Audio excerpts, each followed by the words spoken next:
So, good morning, you guys. I'm here in Chicago actually because I'm going to go to World's End and I want to review AEW Dynamite.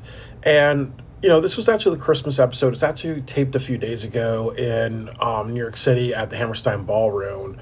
And there's a bunch of different feelings that I have about the show and that many people have about the show. So, first of all, it opened up with Orange Cassidy versus Konosuke Takashita. Definitely I'm hoping that Takashita wins the Continental Classic. Like, his story with Okada is actually a really interesting one. But I think one of my big concerns is that they may make John Moxley actually win this. They also take Collision, so we know what the results are. It's going to be Takashita versus Okada, John Moxley versus Kyle Fletcher. And the match with Orange Cassidy and Takashita, it went like nearly 20 minutes. I did not like the beginning of the match because they did something where Orange Cassidy took off his glasses, and then they did something where Takashita goes down, puts on the glasses. Like, that's just kind of like very out of character for him. And I've really been like kind of a stickler for that because, again, I'm not a fan of dumb comedy, as I put it, like very 48-hour film project type of comedy where it's just dumb, silly, unnecessary, but we got to throw it in there. And the match was all right. Orange Cassidy did what he does best, the pockets, hands in his pockets, a lot of Hurricane Ranas, a lot of counters to a lot of Takashita's moves. He did do the comedy kicks, but once again, because Takashita is a IWGP champion, he takes it seriously. He doesn't engage in that, and I'm actually very proud of that because if you have a very serious moment in professional wrestling, like you have something like the Undertaker in the ring, he's not going to do the spinneroonie or other things like that because he knows that doesn't work for his character. So I do appreciate his ability to Takashi's ability to say, hey, you know what, I'm not going to do comedy kicks or whatever, really. But, Takashita wins. It was a good 20-minute match. The next match that I want to say is Mascara Dorada versus Roderick Strong. I don't really remember that match as well. Mascara Dorada, like, he's just the CMLL guy. But as somebody was, like, saying in another video, like, you don't show him the title. You don't show maybe some of his victories or whatever, really. Like, you really don't prop him up. He's just there to have great matches. But he did beat Roderick Strong. And Roderick Strong, who the fuck is he? I know I'm spoiling this, but it's revealed that Roderick Strong beat Claudio Castagnoli on the Collision show, and I totally disagree with that. But Mascara Dorada is the guy who has really great matches, so, that's kind of why he's in this, but, he did a bunch of head scissors, he did a bunch of jumps and dives, and as I said, with Roderick Strong, they've done nothing with him, so it's almost like, he's there to be there, and there's nothing that I care about. They had the Dynamite Diamond Ring match, and it was Ricochet versus Bandito, and there was a couple things I did not like that felt a little off to me. Like, first of all, as I said before, I'm not a fan of the Macarena and doing all the other stuff. Like, I think it's gotten a little over with Bandito, so I just have to tolerate it. But again, if they make MJF the champion, I can see MJF doing that because that's part of his character. But if you had something like Swerve Strickland or Adam Page or Samoa Joe do that, then that's kind of when I feel like, okay, you're making it stupid. It's a little too stupid for me. But it was a good match, good back and forth, good high flyer stuff. Also, I didn't like how one of the Gates of Agony members, they actually were wearing like a Christmas like sweater, because it's almost like, are these supposed to be these really big badasses? So why is one of them wearing a Christmas sweater? It would just be like if you had the Brothers of Destruction come out and like in Christmas stuff. Really, it just doesn't fit their character. So I'm not sure why they did that, but it did stood out to me. And then also too, it was kind of bad in a way because you had Ricochet and the Gates of Agony out there, but it's kind of like, why are they out there? Why can't they beat Bandito? Why can't they cause any interference, really? Because it looks bad when you have three people and they're kind of big, buffy guys, but you have somebody who's small, like Leon Slater, or Rey Mysterio, and he manages to win. So I felt that wasn't a good visual. The next thing that I would say, you should just have Brody King just like take both of them out, and then you could say like it's a 2-on-1 match, or it's a 2-on-1 match or something like that, or Brody King versus Ricochet for the national championship. Like, you could have done something to have Brody King out there and tie it into a match. There were a couple of promos that happened. There was Gabe Kidd and Darby Allin.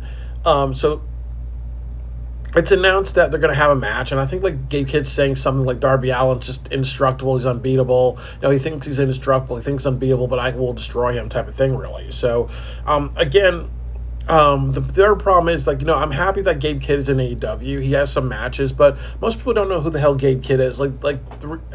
He's from New Japan Pro Wrestling, so they could have done a lot more build. It's just like when they had Adam Copeland versus not Tomohiro Ishii, but Minoru Suzuki or something like that. So like sometimes when you have wrestlers from different companies and they're gonna have matches or they're kind of there, like they have some matches that go away, like Tomohiro Ishii or Minoru Suzuki. You have to do something like establish them a lot more. They didn't really do that, so it's almost like, who the hell is this guy? Like, I'm also happy because Gabe Kidd and Darby Allin, they're not having a hardcore match. Because, like, again, I like the hardcore stuff, I like the off-the-wall stuff, but the problem is that Darby Allin cannot keep doing that too much, really. Like, you have to have some, what's the word? You have to have some pause with it. Like, if you just dish out, if you dish out too much beer, people are going to get drunk. If you dish out food and beer, people are going to have a good time for a couple of hours, really, So it's a diminishing return, so I'm happy with that. They also announced that Sports Illustrated, they sweeped the awards for the Sports Illustrated Professional Wrestling Awards in AEW. So I do have some commentary about that. I know, like, Off the Mic Sports Network was talking about this, and he really kind of said like that it's kind of pathetic, really, because a lot of professional wrestling companies don't do something like they don't like with WWE, they don't kind of like say, hey, we won the PWI awards or the Wrestler Online Newsletter awards, or we got Dave Meltzer star ratings, or we got Sports Illustrated stuff. Like, most promotions don't do that, and a person can say, hey, that's actually just what's the word, pathetic, because you're so big that you don't need to celebrate these awards. You should be focused on making a better show. So I agree with that. The AEW needs to keep improving. They've come in very repetitive. They've drawn out things like the Death Rider storyline. So I understand, like, celebrate this. It's okay to celebrate this, but keep doing better, keep improving. It's always about improvement. That's, like, as they say, you don't improve, you die in business. But I think that, as I said, like, I don't mind seeing that because it actually makes AEW more prestigious in a way.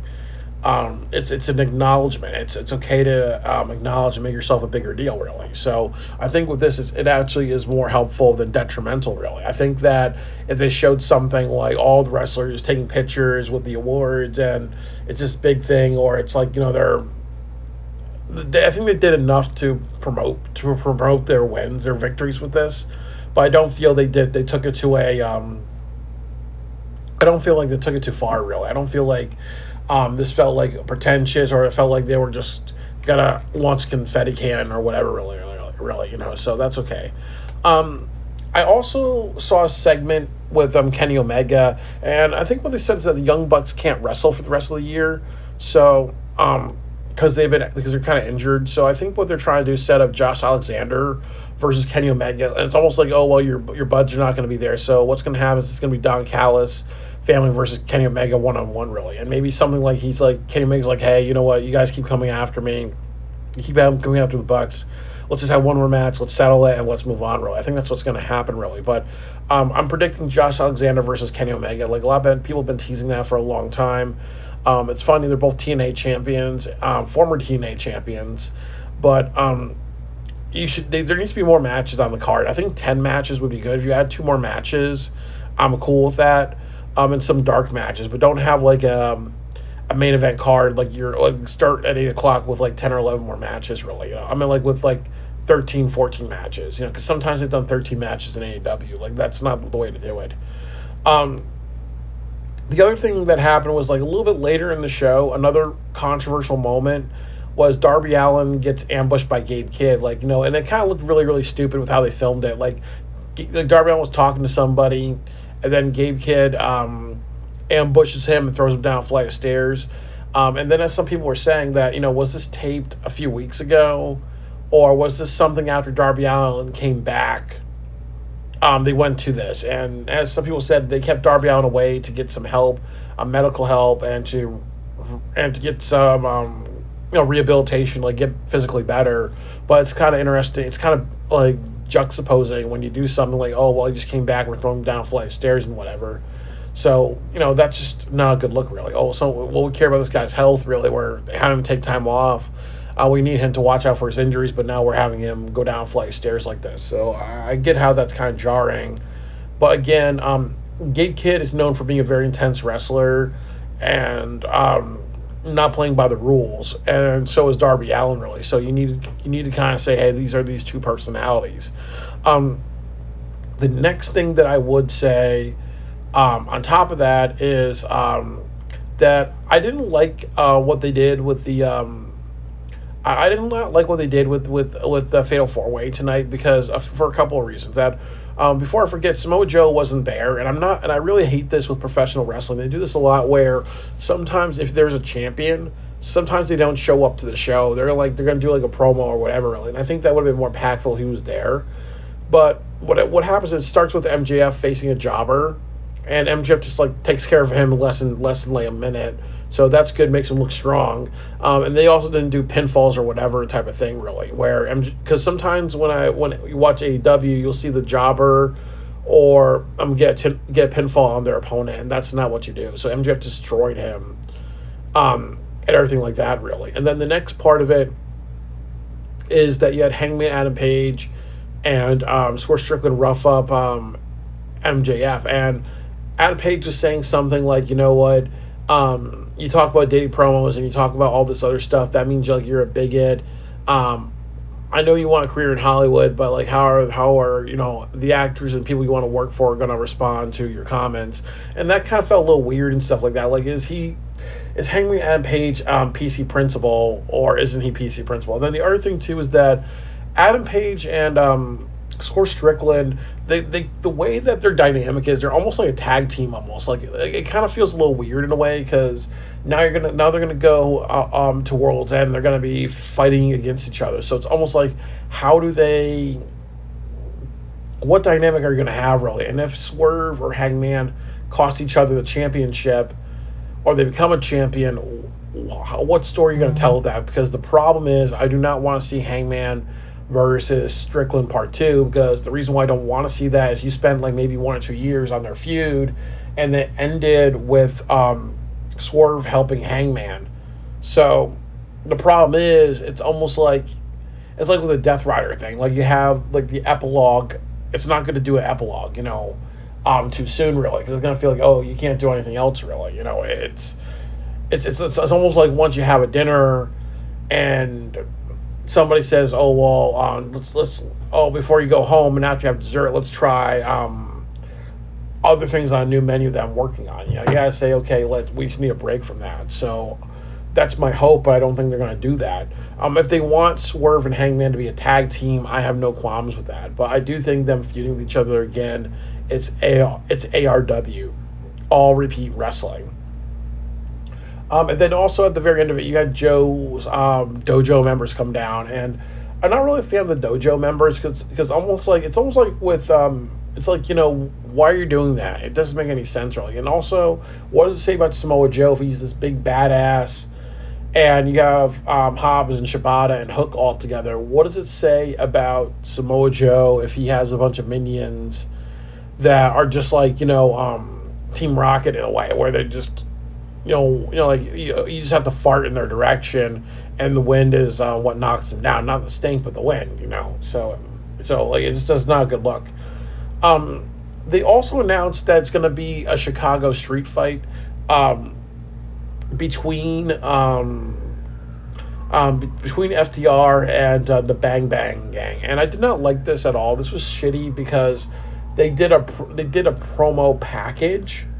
They did not actually have these wrestlers out there, and they should have had these wrestlers out there because it makes it a bigger deal. It's just laziness. It's saying, oh, well, they're not here, so we're just going to record your audio, and then you go home for the holidays. No, they need to be here. They need to make this a really big deal. Again, with all these characters, it's going to be like your spectacle type of match, or your spectacle hardcore match. So I have no problems with that. There's only 2 hardcore matches at World's End. It's the Fatal 4-Way, any triple threat and more is a hardcore match. The next part of it is the Chicago street fight. So I think that that's gonna be a hardcore match, but one's gonna be serious, and one's gonna be a little bit more like fuckery and whatever. Really. The other thing that happened is that they announced it's gonna be the Babes of Wrath versus Mercedes and Athena, and I'm not happy with this because again, Athena is an ROH champion. Mercedes has like 13, 14 titles. Why are they not on the show? How would the Babes? Should the Babes of Wrath be like concerned? Should they be a little worried because they're like, okay, now we're facing a 14-time champion, a person holding 14 belts right now, a person who's headlined WrestleMania, if I'm correct, and somebody who has won the Owen Hart Cup, like this really great wrestler. We're facing a 3-year champion. We're facing a 3-year ROH champion, like somebody who's probably going to beat the Hulk Hogan 1980s run with how long she's holding her women's championship. There's a story to this. There is a thread to this. This is like, I know Willow has experienced Harley Cameron slowly getting better, but wouldn't they say, well, this is just like the ultimate type of, this is like our year to prove ourselves. This is the year to say, hey, it's not just becoming champions, it's to walk out with championships. Like, there's no fucking story. And there is a story. There is something compelling. There's something that hooks. But again, they didn't do that, and that's kind of dumbassery. That's dumbassery. Then you had Mina and Marina, didn't care about that. And then I kind of say to myself, I think Tony Storm and Marina Shafir should have a match at World's End, have more women's matches on the card. People like women's matches. I think that would be the match to have. I know they're doing Statlander and Jamie Hayter. They did a promo, don't really remember it. Nothing stood out to me, that's why I don't remember it. Then you do Jack Perry versus Pac, which is a dumbass decision. And I want to talk about the Continental Classic in another video, but this has been a really good year for the Continental Classic, but also a controversial year, because there's been many times I've really disagreed with who's been winning and stuff like that. But I like the unexpectedness of this tournament. But it's also like that old thing too. If you have certain people win, then those certain people have to have a very strong year in 2026.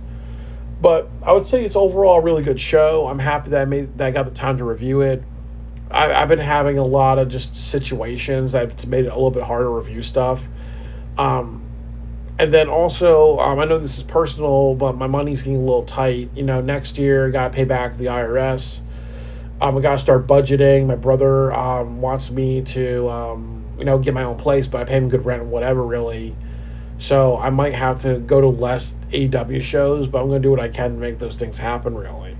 I also want to announce that next weekend, WWE has a house show in Bridgeport, Connecticut, and because I live in Connecticut, I want to go there, and I want to see what it's like, really. So, again, I'm not really a WWE fan, but sometimes it's almost like if House of Glory or Game Changer Wrestling or Combat Zone Wrestling or TNA Wrestling has stuff like in my area and it's not that expensive, I think it's always good to venture out and try those things. I went to a WWE show 2 years.